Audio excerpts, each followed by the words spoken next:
Welcome to the Business Leadership Series, where we engage with leaders who are making an impact on their worlds and who want to share their knowledge and experience for your personal and professional growth. The following interview is designed to inspire you to become the best leader you can be. Your host, Derek Champagne, is the founder and CEO of The Artist Evolution, a full-service agency building successful brands, marketing tools, and campaigns, and also the author of the best-selling book, Don't Buy a Duck. And now, let's begin today's Leadership Series interview. Welcome to the Business Leadership Series, where our goal is to inspire you to become the best leader that you can be. Our guest today, Darrah Brustein. She is co-founder of Equitable Payments. She's a serial entrepreneur, author, business consultant, also the founder of Network Under 40, founder of Finance Whiz Kids. It's a series of children's books that teach the basics of financial literacy. She is a regular contributor to Forbes, Entrepreneur, and her work has been featured in Time Magazine, CNN, and Huffington Post. Darrah, thank you for being our guest today. Thank you, Derek. It's a pleasure to be here. Now, you've done so many cool things at your relatively young age, and I know that's when you have the Network Under 40. I'd love to start and hear just a little bit about your background. Just give us just an idea about who you are, what you're about. You can start as early as you like, just so that we get an idea to understand more about you. Oh gosh, that's a Pandora's box. I could room and being a twin. But no, actually, it is a really fundamental piece that I am a twin, and he and I happen to be business partners. And the more I've reflected, you mentioned I'm relatively young, I'm in my 30s, and the more I've reflected, the more I've seen just how many demarcating moments there were in my childhood and our combined childhood that have really led us to where we are today. He is my partner in our first company, which you mentioned, which is a credit card processing company. And it was the opposite of, I think, anything either of us ever saw the writing on the wall to be leading us towards. But it was really funny. I was reflecting on this just a couple of days ago that when we were children, his name is Garrett, he and I, and still to this day, had very opposite personalities and skill sets. He was exceptional at math and science and really great at details and focus, but really wasn't social, really wasn't lingual, just didn't fit into a lot of those boxes, whereas he would sit out in the hallway during our first grade class and do sixth grade math because he was just so far beyond the rest of us. And I always thought he was just kind of a loner and a little bit strange. But I remember this specific moment where we would have those elementary school fundraisers where you go door to door selling things like wrapping paper, which you ever had to do those? Yes. We grew up outside of Philadelphia in a pretty rural area. I didn't know at the time that it was rural, but we grew up in a historic farmhouse and houses were not near to each other. And so we'd take these long walks and go door to door, but he would get really scared. So he would stand at the end of a very long driveway while I would walk to the end. And my parents started feeling badly that he wasn't selling anything. So I made the decision that I was going to take his sales sheet every other door and switch between his and mine and start selling for both of us. And it's so funny now that I look back and remember that memory, because it really was this partnership we were able to form with our opposite personalities and skill sets to be successful and support each other that way. Ironically, we've never been tight as friends, but always got along. And, when we were 25, that we started our first company that we've now you're going to know my age, 35, that we've been in business for 10 years. And it was for that exact reason that we had this complementary skill set and demeanors that really have helped us function successfully as business partners. So I think that's sort of a first lesson for anyone who's contemplating, one, working with family, or two, creating a business partnership, that we have really succeeded because of our complementary and opposite abilities. So he is your true to the core operations guy who loves the details and loves to be in the weeds. And I hate those things. I can do them, but it's not in my best and highest good to do it. And I am the person who loves to be with people and develop relationships and dream and vision for the company and sell. And it works great together. I love it. Thanks for sharing that. I love to hear the backgrounds. As a dad, you've got me smiling because I'm thinking about my 7-year-old son and my 9-year-old daughter and how opposite they are. And you just described both of them and the two different personalities. And so I think as a parent, seeing them another 20 years later, what do your parents think about you two doing business together? Have they shared the highlights? Was it what they expected? Does it lean in directly to the personalities like they thought it would? It's funny. I think none of us, I also have an older brother who's an entrepreneur as well. And so none of us in the family ever thought that we'd work together. Like I said, we weren't socially close, so there weren't any indicators, and we haven't lived in the same place since we were 18. He went off to college. We grew up after Philadelphia and Baltimore, and he stayed in Maryland, went to University of Maryland. I came down to Atlanta, where I still live, and went to Emory. And since, we've lived on opposite sides of the country. He lived in Baltimore at one point, then San Diego, and now in Austin. And we have operated this company for 10 years completely remotely, which is such a privilege of growing up in this era where you can do that. But it's funny because talking to my parents, they were like flabbergasted of, wow, I can't believe that you guys are working together. And then it certainly made sense once it was happening. But initially, I think everyone was caught very much by surprise. You made me, something stood out to me. You talked about, this isn't what I necessarily expected to do. And we have an internship program here, and we have at our agency, and we have every semester several interns. And sometimes I feel like they're wearing the weight of the world to get those hours finished, and what are they going to do with the rest of their life, and do they got to pick the perfect job, and I had a zig and a zag in mind. If you told me 15 years ago I would have an agency, I was in the music industry in California. I never realized or thought that I would be where I am at today. Good things too, but a lot of zig and zags. Talk about that, because I know that in your career, what got you, and you're running these wildly successful businesses now, very successful. Tell us kind of your path that you took, because it did not go the way you expected it, but it actually became an opportunity for you. Yeah, I'm so glad that you're highlighting this, because, I work with a lot of college students just because I sit on my university's board and I get to interact with college kids a lot. And through the work with Network Under 40, I meet so many young people. And I so relate to this challenge of, you look at this big world in front of you and you look at all these people who seemingly have it all together, especially with social media now. And it can feel so daunting and overwhelming. And, one of the things I feel so much a champion for is nonlinear career paths, that you don't have to pick one thing. You certainly don't have to know what the total end is. It's great to have an intention, but then hold loosely to it and see where your path unfolds. But that, I definitely was that person who struggled to identify what I wanted to do. And I think it's in large part because, one, I had a lot of different interests, none of which did I feel like I was the absolute best person at. And also because a lot of the things that I was good at, one, they came naturally to me, so I took them for granted. And two, they weren't the things that were celebrated in school environments. I wasn't the best athlete. I wasn't the best student. I got straight A's and I was captain of my stuff that I did, but I wasn't the best. And so I just thought, well, if I'm just pretty good at a lot of stuff, how do I know what to chase after? And if it doesn't have a nice little bow wrapped around it, I know I want to be a doctor or a lawyer or, fill in the blank. If it didn't have a player piece on the game of life, basically, I didn't know what the options were. And so I remember graduating from college, and I studied religion and Italian, which, let's just start there, is really random. Most people were making jokes to me of, are you going to be the first female pope, which is extra strange because I'm Jewish. And so I'm looking around being like, well, gosh, I studied these things because I enjoyed them, and I got to learn about people and what makes them tick, and just study stuff that made me feel like I was growing, which I have always believed was most important. But when I then thought about, well, I'm about to go into this world and I need to make money, what does that look like by way of a career? So I started doing what I think most advice tells you, which is do the thing you're passionate about. And when I was 22, the only thing I knew I was passionate about was fashion. So cheesy, but it was true. So I ended up, fortunately, going through a string of connections, sort of not by total purpose, but basically I worked at a boutique in college. The owner became like my second mom, and she took me on a lot of her buying trips. And one of the companies that we would buy from on the wholesale side happened to remember me and reached out to her and said, hey, I know Darrah's graduating soon. Does she have a job?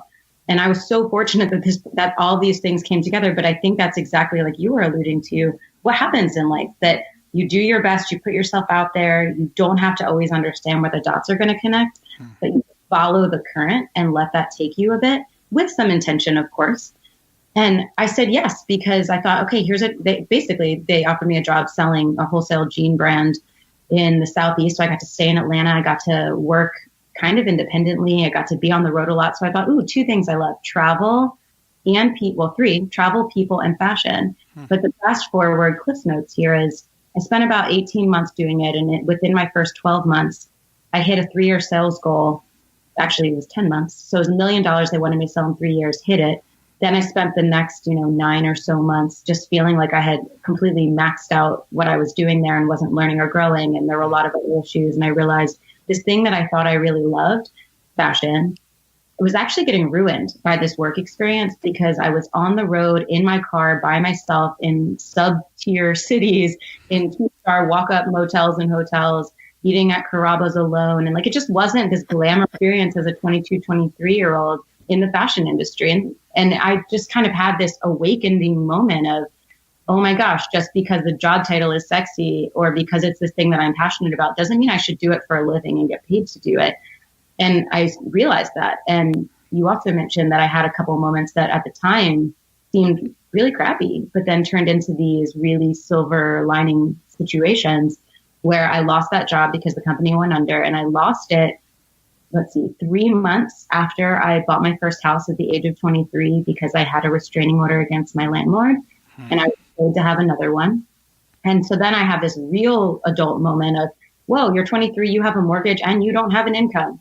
And life became extra real. And so I went on this path where I started taking all these different jobs to try and figure out what I wanted to do. And I kept getting laid off because this is the 2006 to 2009 deep recession era.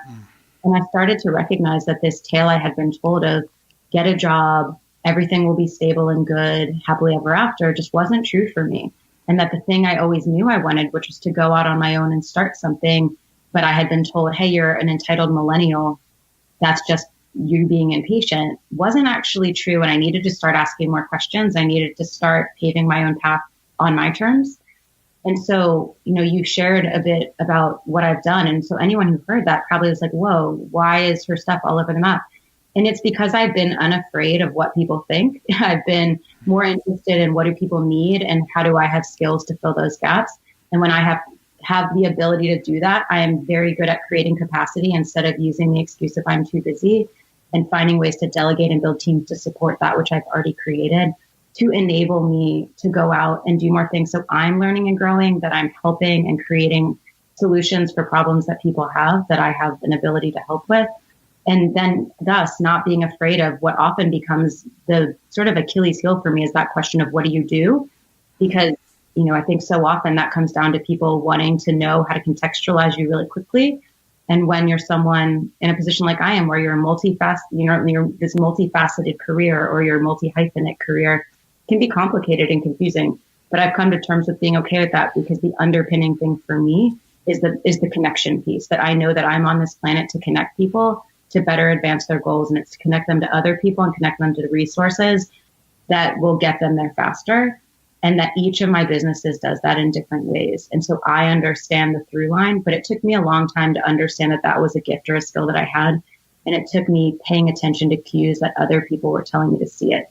So to get kind of to the beginning of your question again, if anyone is struggling with what do I do, it's really important to look within. It's really important to look for opportunities that are around you. And it's also really great to go to people who are in your support network or community and ask them questions. I have a resource for this if people want it, but it's a set of questions that you ask people in your network who really care about you non-reciprocally. You don't do it in exchange, so they're unafraid to be truthful and candid with you.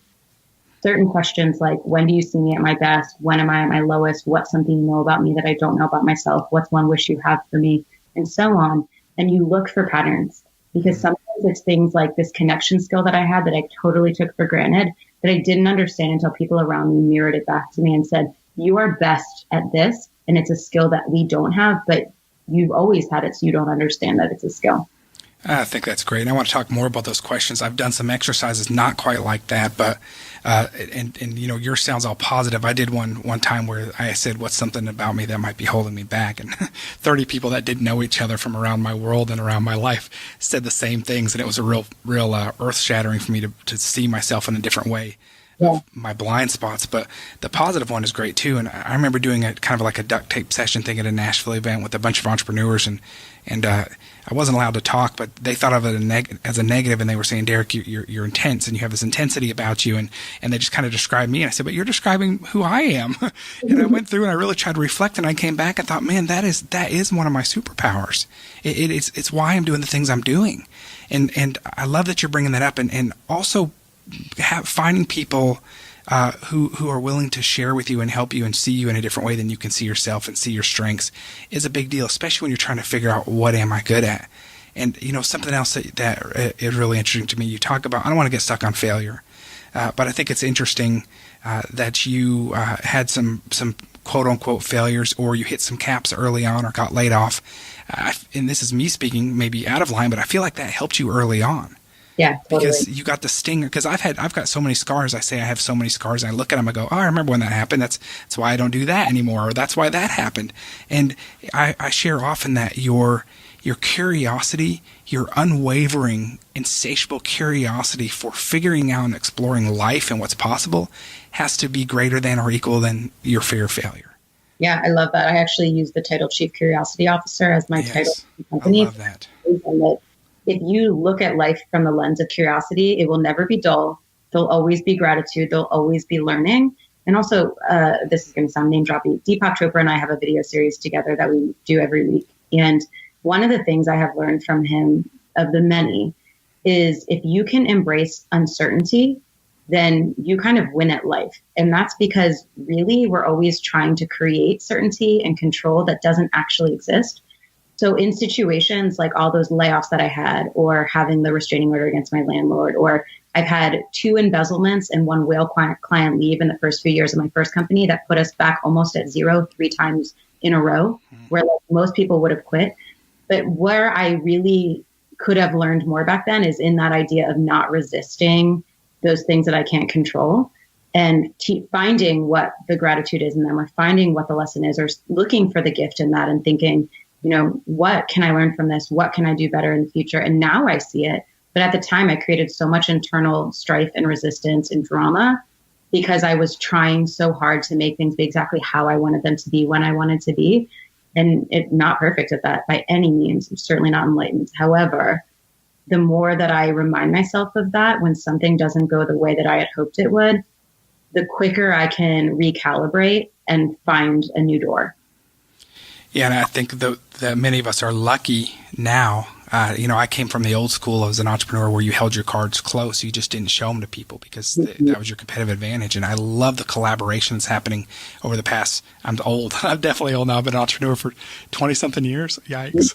But I love the collaboration that's happening now. And we've got experts like you who can say, I've been there, and there are dark times, and there are times you learn from. It's not perfect, and so you can see that moment in time for somebody else that maybe they aren't able to realize, and you can help them through that. And I think that's really powerful. That's why we do what we're doing here, is to learn that way so we can see where we're at any given time and grow from it. Yeah, one of my favorite expressions is you can't see the spot on which you stand. And it's for that exact reason, that you need that sort of personal board of advisors, formal or informal, to be the people that you can really trust to help reflect that back and show you what that spot or that shadow is that you just can't see. I want to talk about building a life of your own design. I had a really wise consultant once who told me, Derek, if you were to buy your business tomorrow, what changes would you make?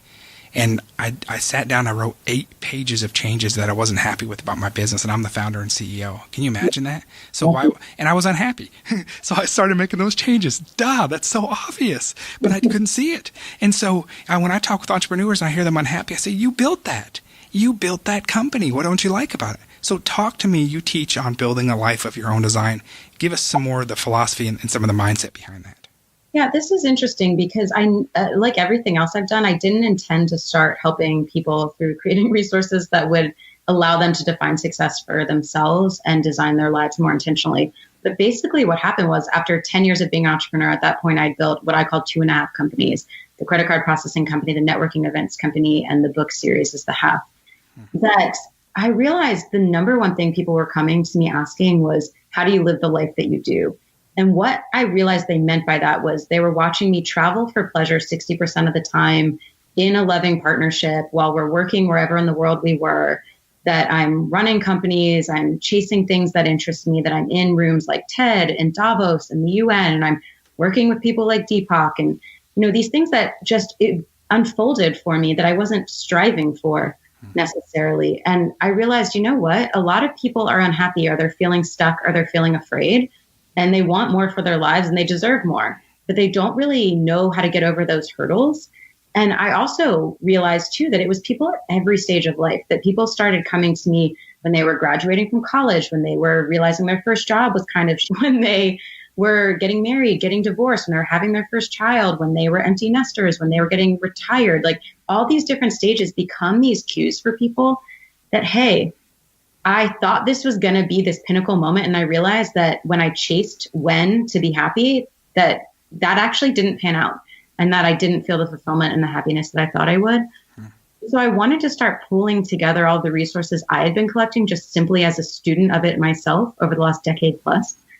So I thought, okay, if we can help people stop and look inwards and some outwards, like we talked about with utilizing some of your peers to help you, and really get clear on what you want and what makes you happy, from there is only when you can start mapping it out and saying, this is what I want.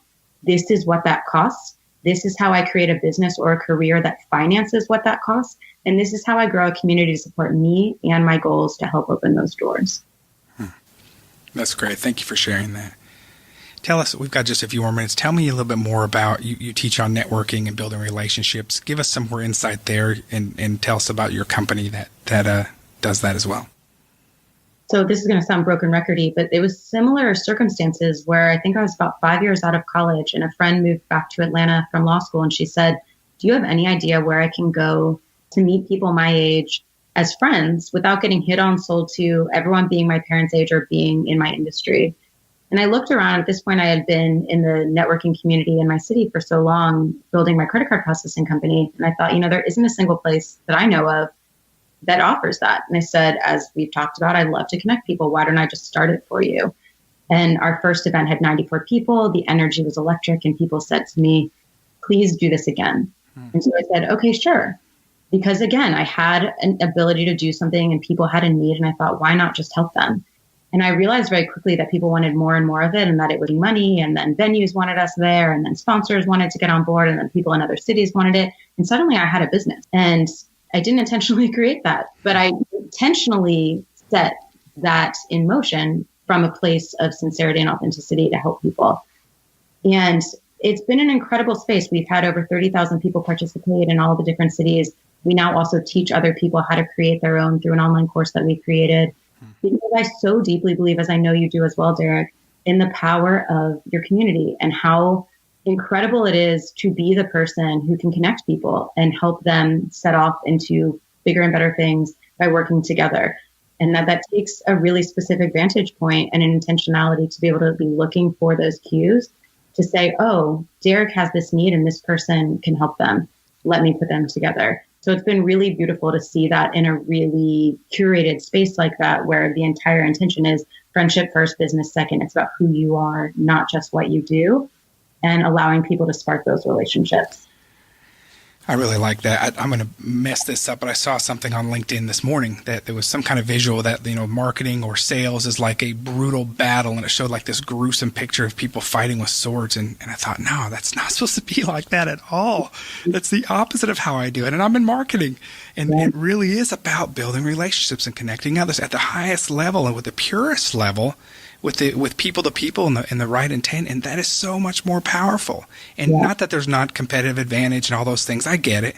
We do advertising, but it's that is not how you build something meaningful like you do. And I really appreciate how you're doing it, and I appreciate the resources that you're putting out. Success does leave clues, and it leaves even more when people document it, put it together, and put it to your inbox and train you.